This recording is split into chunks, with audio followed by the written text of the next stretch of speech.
Hey guys, it's Jaggy here on behalf of MK Boards, and you guys will be in for a treat today. I'll be providing you guys with a recap of Week 7 of Elite League Season 4 by looking over 3 crucial matches in detail. Those matches being Regicide vs Apocalypse, Team Mega vs Alliance of the Titan, and Mogi Mains vs Jiro Jihad. Then I'll be looking over the standings for each division and provide context in regards to the playoff implications going into the last 3 weeks of the regular season.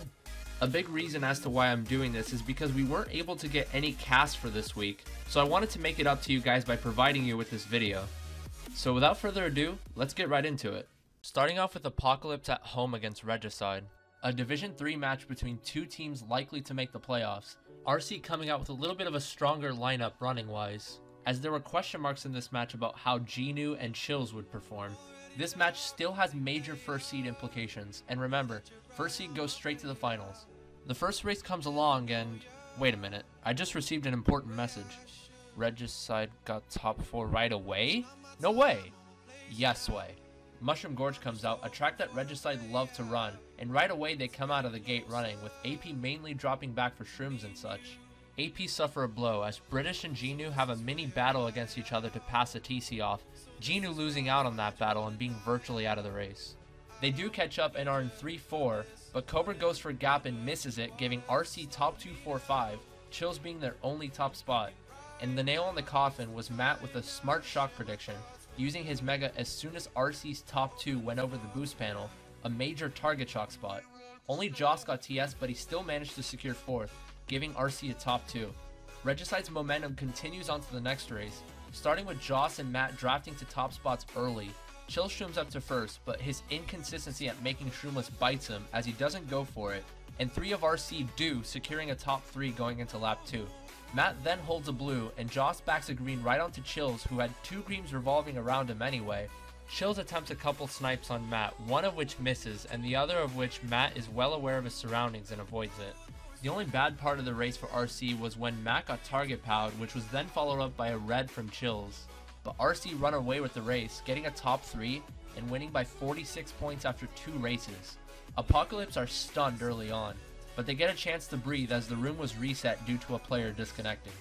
This didn't prove to be a factor though, as RC bag another good race with the help of Jack getting a 9th place shock and dodging Matt and a bill.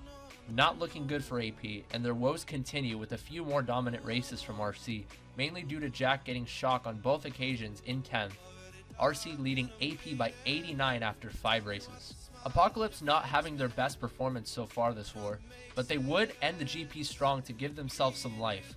First through Matt failing cut in lap 1, which proved to be very detrimental as Matt could have been completely clear from the pack had he made it, and Gnu makes cut joining Sonder in top 2, which they would hold for the rest of the race. Matt gets a TC with only RC around him, putting him further back. AP double block cut lap 2, and both Paul and Matt fail cut lap 3. AP bringing the deficit down to 66 after 6 races, a good start for them. And AP would not lie down, Sonder picking Koopa Cape in what proved to be a golden track pick, as they got up to the front early with Sonder taking Shroomba, and the rest of AP all catching up with Shrooms. AP are top 3, which gets even further solidified after Chills gets a perfectly timed backspam on Matt. All semblance of hope for RC was lost in that race, as Matt pulled a TC with nobody around him and fails to pass it to Gnu after waiting a few seconds as he joins Paul and British in the back of the pack.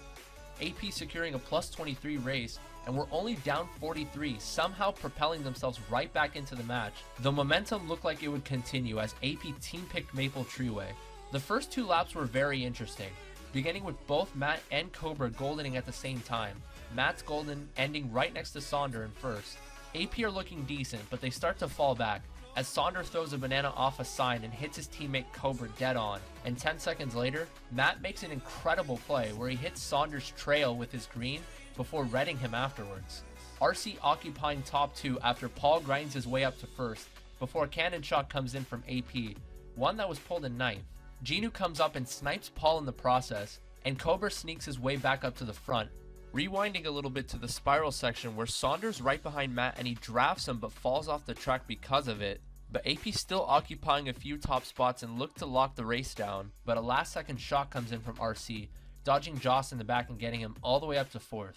AP still won the race with +3, which they will gladly take as it could have been worse for them had they not pulled the shock. But they needed to keep pushing forward, and they did just that. On to race 9 where RC fall behind early on. As Matt gets side-redded then random greened, Joss pulls a TC and Paul gets megaed. Matt is the only one for RC who takes cut, with Sonder and Cobra having a comfortable top 2 so far. Matt then makes a rare mistake and misses respawn lap 2, which was very bad as Jack did have the shock. So the shock comes in later, dodging Matt in the respawn further away and dodging Joss and cut instead. Joss managed to get a shroom after shock and took cut, getting first, but AP get a +9 race out of that anyway, which is not as big of a race as AP would have hoped for, down 31 with 3 races left. The stage seemed to be set for an incredible comeback from Apocalypse, but RC put that possibility to rest as they secure +15 in the next race, after somehow keeping top spots in Sherbetland the whole way, and Matt dodging up in a bill, so AP down 46 with 2 races to go. They team pick Luigi Circuit, which is a good idea at this point in time, but BC Wii comes out. RC have the favorable spots and is looking to close the show, and AP go all run despite not needing to, a bold move from them. Dino ends up juking out Jack by falling off the track. Whether he had bill or not, Jack still kept driving forward and Dino ends up getting the shock. RC still locking down top spots until a target shock comes on both Matt and British. A well-timed shock by Dino to get them both, and a smart shock in the end as RC were starting to break away before that. Paul still sneaks into first though, and Matt holds blue for him, and at this point, securing first is all RC need to do, but Paul gets wheelie bumped off the track, to which RC respond with shocking immediately after, dodging him on respawn as well as Joss and Omega, and TSing Chills in the process. A blue comes in on Joss, but the POW makes Cobra hit a fire geyser, allowing Matt to sneak into first, and RC getting 4-5-6 as well, a +5 race for them. RC end up holding on to their lead and preventing AP from getting the bonus point, and win out in the end, 391 to 341. RC starting off in dreamland after the first 2 races and continue to push the pace, outrunning and outbagging Apocalypse and using their shocks effectively. After race 5 though, RC's momentum fizzled out as they made a few mistakes, but they picked up the pace again and starting in race 10, keeping their top spots in Sherbetland the whole way and running BC Wii and DDR effectively. Both teams had fairly even luck, with RC pulling more 8th place bills and AP pulling more 9th place shocks. But Regicide proved to be the better side on the day, getting a solid win over Apocalypse and putting themselves in 2nd place behind List of Croatian Films of the 1960s by 1 point. Now on to Division 2, where Team Mega are at home against Alliance of the Titan in what I like to call a playoff eliminator match. Both teams in 5th and 6th respectively with 7 points each, but only 2 points behind 3rd place Jiro Jihad, in what was a must-win match for both teams. It started off pretty close, A7 up by 6 going into race 3. Fast forward to race 3 in Toad's Factory with Mega running the majority of the race with A7 in bottom 2. POW comes in from A7 preventing Christian from taking Shroomless, but TF for Life incidentally hits his teammate Knight with the random green, so Knight not able to stay in first and dodge a blue. Christian keeps first all the way up until TF for Life snipes him brilliantly with a Nana. Not sure how that came off, but he's going to be happy about that one. Mixed spots going into the last turn, and it looks like Knight's going to get a decent race until again he gets random green, so some deja vu there for Knight, and Mega controlling the damage, losing by only 1. Now on to race 4, Mega opting to run right off the gate without bagging, but they end up pulling Shrooms to take Rock along with Slide making Star Rock. Still some mixed spots though, and a red comes out from Exaudi onto Slide and a brilliant fib snipe from Kazam onto Edge. Kazam is known to make some great plays from time to time and does not disappoint there. Exaudi and TF for Life take cut in top spots as well, A7 now locking down top 3 and they keep it all the way up until a spam shock comes in from Mega and dodges Christian in a bill, only losing by 3 points instead of 13 to 17, a bit unlucky for A7. RBC comes out and 2 of A7 drop back early while Mega come running out of the gate right away again. Exaudi gets hit by possibly a backspam or a star and gets hit off the track, to which he leaves call for the rest of the race likely due to tilt. Knight shrooms up to first but has no protection and has Christian on his tail, and Christian pulling the trigger with his green hitting Knight dead on, giving Mega a top 3 early on. Knight is still the only top spot, but there is hope as Fred gets hit off the track, giving him a last place break. A combination of Slide slagging with triple reds and Exaudi taking the TC give Mega more of a comfortable lead in top 2. Fred cheeses a bill in 8th to make matters worse for A7 though, and catches all the way back up to the pack, and just when you think it couldn't be worse, another bill comes in from Mega, this time from Slide, also hitting Knight dead on, giving Mega a top 4. Quite the unlucky race for A7, but it was still a good run from Edge and Christian for Mega nonetheless. Despite losing, A7 was still playing decently and they got rewarded for it. Sherbetland comes out. Mixed spots for both sides. TF for life gets blued and Fred is in first and is the only top spot for Mega until he hits a penguin. And for the rest of the race, A7 locked down top spots.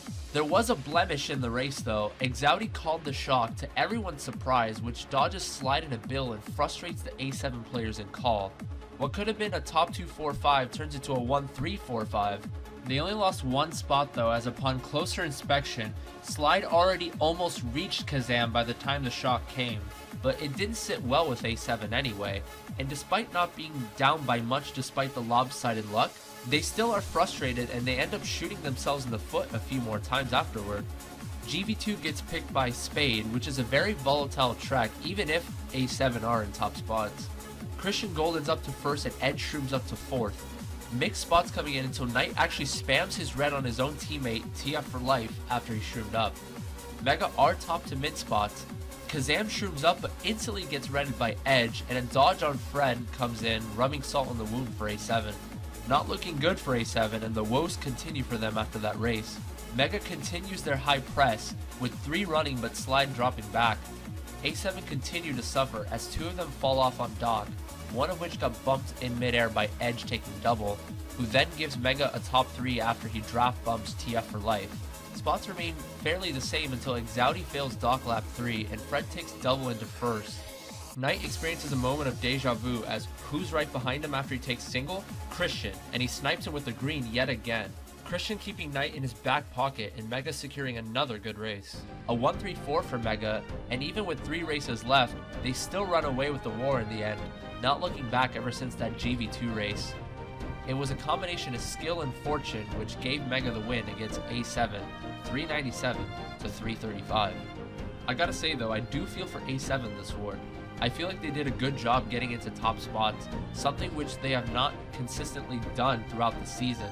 The way A7 played the first half of the war was their best performance since week 1 against Giro Jihad, but they fizzled out in the second half of the war. With some fortune for Mega with the 8th place bills, but also the team kills and the tilting on the side of A7 on the latter stages of the war, nullifying the possibility of a comeback. And last up for today, we have another crucial Division 2 match between 4th place Mogi Mains against 3rd place Giro Jihad. Mogi Mains being an underdog in the playoff picture, but still getting a couple of good wins, most notably an upset victory over Eternal Midnight in week 1 by 2. And as for Giro Jihad, a pattern that we have seen throughout the season so far is that despite keeping each of their matches close, Giro Jihad were 0-4 in suicide matches going into this match, but they're coming off a very good win against Alliance of the Titan in week 6. The momentum didn't seem to be a factor going into the beginning though, as JJ struggled early on. Torp calls a POW lap 2 that incidentally kills Declan, and one of Mogi takes Ultra lap 2 which gives Mogi top 2, and Torp hits his own red after Dacia fails a pillar low trick, which also causes Mac to get bumped into the wall.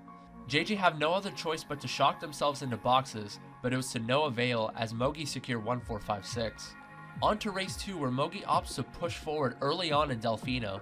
Online Golden's right into Mac, preventing Mac from taking single with the Shroom, and Mogi locking down 1-3-4 before Fire gets a bomb snipe on Justin H. Mixed spots going into lap 2, Mac hits the wall in 3rd with the Mega and JJ pulls shock right after, which proves to be detrimental to Mac as he had already used his Mega. Fire gets redded off on the bridge lap 3, and they use a late shock to dodge Declan and a Bill and Fire on the respawn, which didn't change much as Declan was unable to overtake first due to him delaying the shock call because Epix was in a Mega, and Fire got a bad respawn finishing in last. JJ continued their struggles, losing race 3 by 7 but are only down 9 despite the sluggish start, as Seek pulled 3 out of 3 shocks controlling the damage. JJ are in a bit of a hole after 3 races, but they keep their heads up and bounce back in a big way in race 4. Epix gets TC'd, and Fire, Mac, and Declan all make Rock in top 3, with Seek securing shock again, 4 out of 4 in the GP. Torp misses Rock in lap 2 and Mac gets past the TC, but JJ's top 2 is still broken away. Torp dodges in cut in third and target shocks 2 of Mogi, securing a top 2-4-5 for JJ, and finally taking the lead, winning by 12. On to race 5, where JJ comes off the gate right away in top spots, but here's where the consistency comes to bite them. A few mistakes occur, the first being Mac backing his green with no protection and then getting redded off, as well as Fire falling off the spiral in lap 3. Online with a pinpoint backspam onto Mac, but nonetheless, JJ scrape a +3 race, but they bounce back in a big way in the next race in DK Mountain, where they snuck into top spots after a blue comes in onto Justin H in lap 2.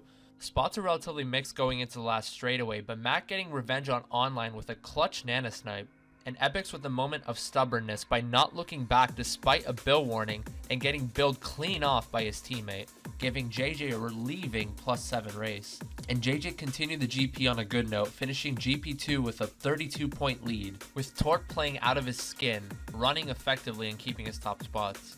JJ have a tendency to give up their leads sometimes though, so the question is, will they continue their momentum? The answer is yes. JJ continued dominating, first with a backspam from Mac right into the face of Epix, who proceeds to pull Bill, but Seek securing another clutch shock, to which he uses after Epix gets out of his Bill, letting Fire and Torp take gap and dodging Mac and Omega, securing a +15 race. Luck of the draw favors JJ as their Toads Factory team pick gets picked, and JJ locked down pop spots the whole way, most notably with Declan running the track with a huge breakaway in first, and Max sneaking into 5th at the end of lap 3 to build up to 2nd, top 2-4 for them. JJ sealed the deal in the last 2 races with +18 combined for the last 2 races, and winning out in the end 408 to 324, propelling them further ahead in the standings, 2 points ahead of Mega in 4th, 4 points ahead of Mogi in 5th. Big win for Jiro Jihad. Now let's look at some standings for all the divisions, and we have some quite interesting standings going around. Division 5 is really weird though. There are only 4 teams in this division, and there are still playoffs, so top 3 make it. 40R has had a completely underwhelming season. It was expected that Mask and Amaya would lead the way with their experience, but Amaya has been very underwhelming this season as well, and Mask has not been able to carry enough, only averaging 30.3 so far this season in 12 GPs. Worldfriend were expected to do well in this division as they have 2 players who are pretty overpowered for the division, Cosmos and Saikai. Cosmos doing his part with a 35.3 average, but Saikai has been a little underwhelming with 30.1. They still managed to scrape 3rd seed though. Yoshi Eggthrow is doing pretty well for themselves, Alpha with a 41.8 average doing very well for them, and Turtle Team Green Shell Squad playing well as expected. Both T7 Green and T7R have very good chemistry, and chemistry means a lot more in lower divisions than higher divisions. And that was shown in this division, with 5 wins and 1 loss for T7. Division 4 has been split wide open after week 7, first with a crucial win by Infinite over Turtle Team Red Shell, who failed to turn up on the day. Losing Vincent for the week proved to be more of a blow to them than they would have liked, as Joey is not known to be a strong runner, and Alpha, being a very volatile player, was not on his upside on the day. This was a troll war as well, IF picking the format, which proved to be a smart decision, as Zach is a powerhouse of a troller for the division, which made it more comfortable for Infinite this week. Another surprise was a win by South London Ends over Team 8 by 12, 8 being the home team in picking Suicide, but South London Ends, who are a troll-heavy team, still got the win. Leo carrying some of the load as usual, but good performances coming from Inami and Tektrox as well. With this win, South London Ends are on a 3-match win streak, which means the playoff race will be even closer than before, and South London Ends are only 3 points behind 3rd place Ape, and a battle for 3rd place being fought between Team Ape and Infinite, still being fought to this day though. Look how close the points are. South London Ends are going to have a tough end of the season though, as they are going to be playing T7R and RS in weeks 8 and 9. IF and Ape will play each other in week 10 though, so that just might be the most highly anticipated match of the division, depending on how the standings look beforehand. The standings for D3 were fairly close throughout the first 6 weeks, but are now looking pretty lopsided as Beyblade have lost their last 4 matches, 2 of those matches being free wins. So it looks to me like they're down and out for the season. And Insane, who were predicted to do pretty well in the beginning, have completely fizzled out throughout the last few weeks. Their most recent loss coming at the hands of List of Croatian Films by 106 points. There was word that Maxi did get a little lucky with the shocks, but to lose by 106 despite all that, you still gotta give credit to List of Croatian Films for that one. KA scoring 132, Yak scoring 106, the usual 2 carries doing their jobs again, and Nitro77 doing a decent job to back them up with 97. Kiralte, Mace, and Spart all scoring sub 60 though is probably the biggest surprise of this match, and IS are in a major hole right now, and it doesn't look to me like they're going to come back. Revisiting Division 2 where it's very close among 2nd through 6th seeds. CS and EM have not played their Week 7 match yet, and that'll happen very soon, so it'll be interesting to see what happens there. But locking down 3rd seed right now is Giro Jihad, who are coming off a 2-win streak, winning in Week 6 against Alliance of the Titan, and winning against Mogi Mains this week. Mega are not too far behind them with 2 points. Team Mega have had their fair share of lucky moments throughout the season, but they still have played decently in other matches, and they're going to square off against Giro Jihad next week. So that's going to be a major match in terms of the playoff implications. If Giro Jihad can win that match, I believe 3rd seed will be solidified for them. If Mega win that match though, it's all going to depend on the last 2 weeks for 3rd seed. I just don't see Mogi Mains having enough gas left in the tank in order to make strides in this division. Same goes for Alliance of the Titan, who are going to be facing off against Eternal Midnight and Chef Stallion in the next 2 weeks. So it's going to be looking very difficult for A7. And last but not least, of course, we have Division 1. Metro Wipeout completely dominating, winning 7 out of their first 7 matches, and are on 21 points. They had a very close match against DZ where they almost gave up the lead in the end, of course with that GV2 race coming in from DZ against MW, almost coming back, but still not getting the job done in the end. In 3rd place though, we have Insane with 13 points, Insane being the dark horse of the division, who can beat anybody on their day and who can give anybody trouble, but just not quite having enough gas in the tank to beat those top 2 teams in Metro Wipeout and Demoralize. But wait, scratch that, they did beat Demoralize this week. It was a bit of an iffy situation as both teams had 1 troll on each side. The troll on IS being given a -20 by the council, due to the fact that he was stood still for almost 2 seconds before he gets starred, and he lost a lot of speed from the star as well as getting past the TC. And the troll on DZ only given -10, due to the fact that Frozen took a very wide line, a line that runners usually don't take and the baggers take anyway. I would have to agree with the council as I think they got it spot on. Usually star trolls are given -20, but this clip was taken into context and was rightfully given a -10 instead of a -20. Insane scrape a victory against Demoralize and push themselves further ahead of CB, who are not looking good at this point anymore. That win for IS was a major blow for CB, as CB needed IS to lose that match in order to give themselves more life.